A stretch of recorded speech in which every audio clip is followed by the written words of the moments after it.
राज्य के मुख्यमंत्री साय ने रायपुर के स्वामी विवेकानंद एयरपोर्ट को अंतर्राष्ट्रीय एयरपोर्ट का दर्जा देने की मांग की। इसके साथ ही उन्होंने कहा कि छत्तीसगढ़ में अंतर्राष्ट्रीय हवाई सेवा की बड़ी संभावनाएं हैं। छत्तीसगढ़ के मुख्यमंत्री विष्णुदेव साय ने बुधवार को नई दिल्ली स्थित राजीव गांधी भवन में केंद्रीय नागरिक उड्डयन मंत्री किंजरापू राममोहन नायडू से मुलाकात की।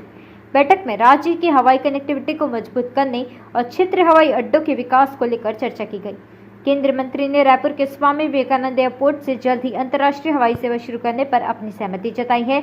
इसके साथ ही रायपुर एयरपोर्ट पर कार्गो हब विकसित करने की प्रक्रिया भी जल्द शुरू की जाएगी एवं रायपुर एयरपोर्ट से पटना एवं रांची के लिए भी हवाई सेवा शुरू करने की हरी झंडी मिली है।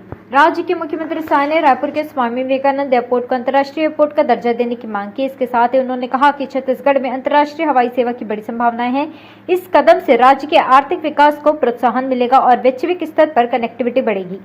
मुख्यमंत्री ने छत्तीसगढ़ में अंतर्राष्ट्रीय यात्री ट्रैफिक को ध्यान में रखते हुए रायपुर से सिंगापुर और दुबई के लिए सीधे उड़ानों की आवश्यकता पर चर्चा की। उन्होंने बताया कि इन मार्गों पर यात्री ट्रैफिक काफी अच्छा है, जिससे ये सेवाएं व्यावसायिक रूप से लाभकारी साबित होंगी। केंद्रीय उड्डयन मंत्री ने रायपुर के स्वामी विवेकानंद एयरपोर्ट से जल्द ही अंतर्राष्ट्रीय हवाई सेवा शुरू करने के प्रस्ताव पर अपनी सहमति जताई है। सीएम साय ने राज्य में वर्तमान में कोई बड़ा कार्गो सुविधा केंद्र नहीं होने की जानकारी देते हुए रायपुर के एयरपोर्ट को एक केंद्रीय कार्गो हब से विकसित करने का प्रस्ताव दिया। उन्होंने कहा कि इससे कृषि और बागवानी उत्पादों के परिवहन को बढ़ावा मिलेगा।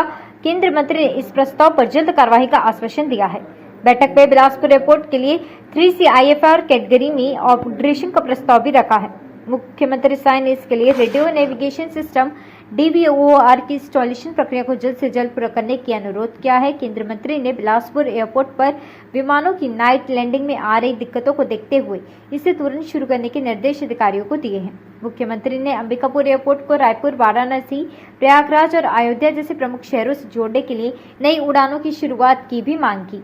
मुख्यमंत्री ने कहा, क्षेत्र की सांस्कृतिक और खनिज संपदा को देखते हुए नई उड़ान सेवा शुरू करने से लोगों को काफी लाभ होगा। बैठक में मुख्यमंत्री ने जगदलपुर और बिलासपुर एयरपोर्ट्स पर RCS उड़ानों के लिए वित्तीय सहायता को बहाल करने की भी मांग की है। उन्होंने बताया कि इन रूट्स पर कनेक्टिविटी बढ़ाने से क्षेत्र विकास में मदद मिलेगी। साय ने बताया कि जगदलपुर से रायपुर के बीच इंडिगो एयरलाइंस द्वारा संचालित उड़ान सेवा को कम यात्रियों को चलते बंद कर दिया गया था। इसे पुणे ही सही समय पर शुरू करने का आग्रह करते हुए उन्होंने कहा कि बस्तर में पर्यटन की अपार संभावनाओं को देखते हुए इस मार्ग पर हवाई कनेक्टिविटी भारी मांग है। केंद्रीय मंत्री ने अन्य प्रस्ताव पर भी सकारात्मक पहल का आश्वासन दिया है। न्यू वीडियोस की अपडेट पाने के लिए सब्सक्राइब करें समय दर्शन न्यूज को और बेल आइकन को दबाएं। आप देख रहे हैं समय दर्शन न्यूज चैनल।